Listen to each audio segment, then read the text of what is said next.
So I want to take a look at a little sidebar in here. There is a way that the post is going to be referenced on the internet. So that's the link, $P equals 14. Let's see what this is all about. Okay, so this is actually taking me a shortcut to the administration page. I really want to go the long way. So basically, really what you probably want, and that's fine. This is a really short way to get to the page, but it's not great for SEO, search engine optimization. So when you actually get your own running WordPress site, one of the first things you're going to do is deal with permalinks and make a choice right here. So I didn't do that on this site yet. And these are different ways the permalinks will be set up. Now, if you're curious, what happens on the servers, the server actually receives a web page that doesn't exist. So for example, there's not going to be a web page with this name. It's a file in a database, or it's a record in a database, I should say. So what happens is WordPress can intercept that rather than the web server returning a page not found, and will parse this out and figure out which post needs to be returned. So that's how that works. So we don't need to actually minister that. If you had to program it yourself, I've written some programs to do this, so I'm familiar with how it works. So this is an example a lot of people like post name, which gives you the blog address is in here because you remember last session I told you I put it in a subfolder, but then the actual slug, sometimes I call it a slug, SEO friendly URL, permalink is what WordPress used from day one. You'll see some of them use the one with the date, month, and day in it, year, month, and day.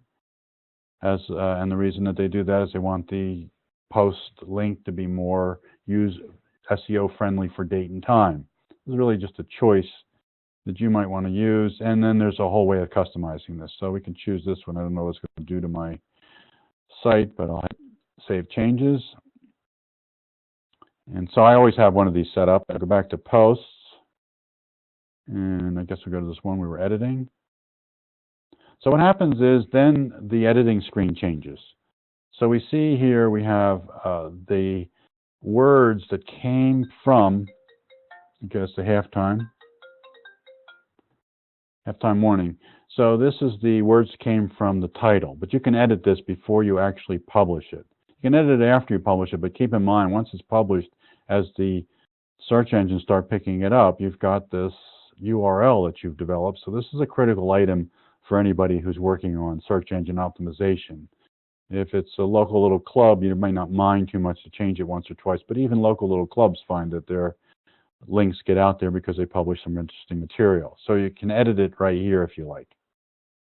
Now I'm going to go over to wordpress.com and let's find a post in here. This is my first post. Let me edit this one. So they don't let you edit this part. This part is required. I didn't see any place in here that you can change the permalinks. There's no such setting. Permalinks is not listed here. So I couldn't find it, so I'm assuming that they control it. But they have a couple other features you don't have with your own that you'd have to add. For example, they have a way to get a bit.ly, but they have their own bit.ly version. So this is a shortcut that you can post. Actually, you can't see that because it came up outside of Join Me. So there it is. A little pop-up, and it created a different window, and Join Me is looking at Windows. So it's like a bit.ly, a shortcut that you can post like in Twitter. You're trying to cut down the number of characters. So that's just a feature they built in. Right, so maybe somehow or another I'm no longer sharing anything, or I'm sharing the whole screen. Okay, so there we go. We go back to the one we're looking at. So we can see that, again, we have this permalink, SEO-friendly link that's involved, something to pay attention to and understand what it is. You do have, again, the ability to edit the slug part of it. So again, it takes a text from the title, and until you publish it, that will automatically update this. Once it's published, then you can edit this. This one's already updated or published because it has an update button over here. And which brings us back to these controls on the side. I'm signed in as an administrator. So because of that, I have all these buttons available to me. So you can see I can change the publish date. I can take it off line, private, or actually it can change its visibility, but I can also take it on offline back into pending review or draft, which would take it off the site. So you have some of these updates and edits. So that's pretty much an overview on the user role and the permalinks that are involved. Some things you need to know right away before you're going to be involved with publishing and writing. And so if you are the only user, it's that whole user part is simplified for you. You are the administrator, you can do whatever you want. If you have other users, you have to start thinking about their roles, and then also make sure you make a decision about the permalink before you start getting too much content out there published on the internet.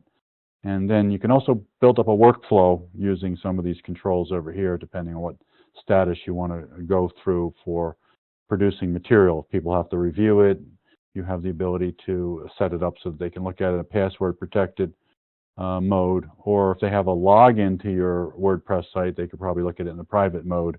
I think that's what that means.